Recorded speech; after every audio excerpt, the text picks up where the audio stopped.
Guardiola is slightly concerned about the fact that we are going to be seeing games for 100 minutes, for example, and he's worrying about potential burnout, especially as he thinks there are more matches, pre-season seems to get shorter. Are you in favour of all of this new introduction? I think it's going to come with problems that we haven't foreseen. And that is... What? Well, I thought there was a typical example yesterday, and it was at Norwich versus Hull, where game's gone into supposedly 5 minutes extra time at the end, and then they've scored Norwich... scored 5 minutes 15. Okay, it's only 15 seconds, and they could add on time to what was already extra time during that match. But then the other compounding problem is red cards, yellow cards. You know, the manager, Leroy Rosenia, gets a red card. Liam Rosenia, yeah. Yeah, you know, and I think... Because he was unhappy with the decisions. 15 seconds that Norwich scored in. Yeah, right. Norwich scored in that time of the game, and I think that's going to be a common theme. I think there's going to be a lot of arguing going on. And bearing in mind, they've already slammed the hammer down on cards now. I mean, the amount of cards we saw on Friday night in Sheffield Wednesday where cards where you didn't have to do a lot wrong. Do you know, I find that incredible, watching players getting booked when I'm thinking, is that really a yellow card? And then red cards obviously compound it. But this adding on time and the lengths of times that have been added on games. I mean, Sheffield Wednesday, first half, wasn't it 6 minutes added time? Something like that, 6 minutes on the first half. So then you go into the extra time from the second half and put it all together and you're going, well, these games are way too long. But isn't it at the end of the day all about making sure that, and I think it does come down to the fans are getting the value for money. I think the Premier League, wasn't it something, I forgot now the exact time, but it was around 50 odd minutes of the ball in play, which, I mean, you're missing a huge chunk of... Some less. But you're missing a huge chunk of action if that is the case. Now, well, time wasting was a problem. Yes. Okay. And they're going to clamp down on that. They're going to clamp down on it and they're going to add that time on. But I'm still thinking teams are going to time waste. I still think they'll do it, even though the time's getting to get added on. It's not just time wasting, it's actually just slowing the momentum of the game down. It's deliberate. Yeah. And now, so teams are still going to do that if they have to, because they're trying to stop their momentum. It's not so much worrying about the extra time because they know it's coming on. It's actually trying to slow the game down. It's like slow players in golf. You know, some of them are deliberate and you get frustrated other golfers because they play in their rhythm and they want to play a bit quicker. You know, football, if you can, even not worry about the extra time being added on and go, well, we'll just slow the momentum of the game down. And that has an effect. But I don't think that's going to go away. I think they'll still be doing that. No, I think you're right. But I think what they're going to do in particular is, I was reading articles about, for example, goalkeepers. They're one of the roles that you could say maybe take a little bit more, take longer to take a goal kick, for example. And the suggestion was that referees have been told, you've got to warn them early doors. Yeah. And then we might see cards introduced. And then that could impact the team going forward if obviously there's a second card that's dished out to a goalkeeper and they're sent off. Time wasting will always be a part of the game. Yeah. I do understand that.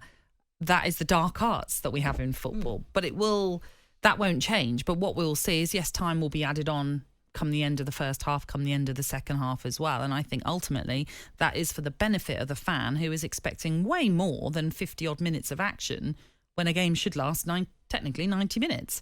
Now, we've also seen in the run-up to this season the EFL introducing and announcing that stadium clock scoreboards will also keep running to include that additional time. Again, that is to help fans. That is to have the transparency so the fans know how long is left. But ultimately, with that Liam Rosenia incident, the law will still state it's a minimum time.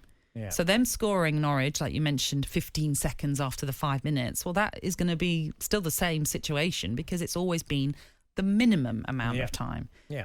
And within their road is to make it as exact as they can. So when a goal is scored and it takes, I don't know, let's say a minute to do a celebration and get back, and they want that to be exactly, well, I understand that. But then there can be 7 goals in a game.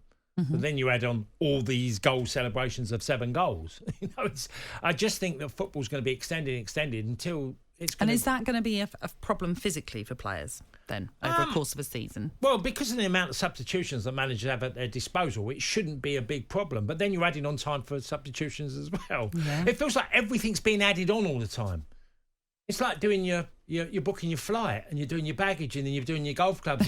It's like all these add-ons all the time. We've gone into this mindset with football that we just add everything on and it'll solve the problem. I'm not convinced by that at all. I still think the game will have its issues, and I think there'll be a lot of issues. Even more so, I'm more concerned about how yellow and red cards are going to be given so freely because they're trying to stop, obviously, pressures on referees. And again, I understand that. And they'll talk about grassroots football. Yes, I get it.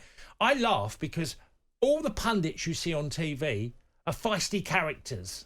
You know, all the ones you see, from Roy Keane, Jamie Carragher, Gary Neville, and others, lots of others, Robbie Savage and many others. I could name probably 20 of them, okay? They're all pundits that are on TV that played the game in quite a competitive way, quite feisty, confronted referees, and yet we're now in a game where, is there any going to be them type of players? Because in a minute we'll have no one says anything. And everyone says, well, I understand that rugby has this way, it has a way of dealing with things and it works. I don't think football's the same environment. I just think football has just become that game that it's controversial in many ways. It's part of the attraction of football that is very controversial. That's why it's one of the most popular sports and you have characters within the game. I'm just seeing yellow cards being given out and some of it's to do with time wasting, like it was for the manager yesterday. The assistant manager comes on, talks about Hull and why he thinks it happened. It was obvious why, because they were frustrated because they felt that there was too much time added on into a game. Well, ultimately, 15 seconds, as he points out, Liam Rossini, he wasn't happy with it. 15 seconds. One quick one. I think that's a bit much to be unhappy about when it's just a minimum. If we want to be really, really properly, if we want to go down that road and we say games are averaging 54 minutes, right? So then we should be adding 36 minutes onto a game. If we want the ball in play and we want to say we get exact, that seems laughable, doesn't it? Well, of course, but that's... Of course. So if the ball's in play and we want 90 minutes and we want our full value for money, then there should be 36 minutes added onto a game, if the average is 54. Well, we'll see what happens, Cats, going forward and how much time will be added on. That sounds daft. I know it sounds daft what I'm saying. But to me, if they want to be exact and they want to go, well, time's being lost, and well, add on 36 then if there's only 54 minutes of the ball in play. Well, maybe we'll see that then. Who knows? There are a few new law changes coming in, and as I say, added on time now will be more evident in terms of goal celebrations and injuries and substitutions. That will all be added on, and it will be an exact time that we are expecting to see. The Premier League haven't yet, I don't think, announced whether or not their scoreboards or big screens will include the clock running over, as we have seen in the EFL. But I actually quite like that. I think that as a fan, that's quite nice to be able to see the clock ticking over, just so that you understand that, yes, the fourth official has put up 5 minutes or whatever it is, and yes, it can still go over 5 minutes, but at least we can sort of see roughly what the time is. And there's a bit more clarity, a bit more transparency that is perhaps needed. And it's all for the benefit of the fans, ultimately. Weekend Sports Breakfast with Natalie Sawyer and Tony Cascarino. Sunday mornings from 6 on AM, on DAB, via the talkSPORT app and on your smart speaker. talkSPORT.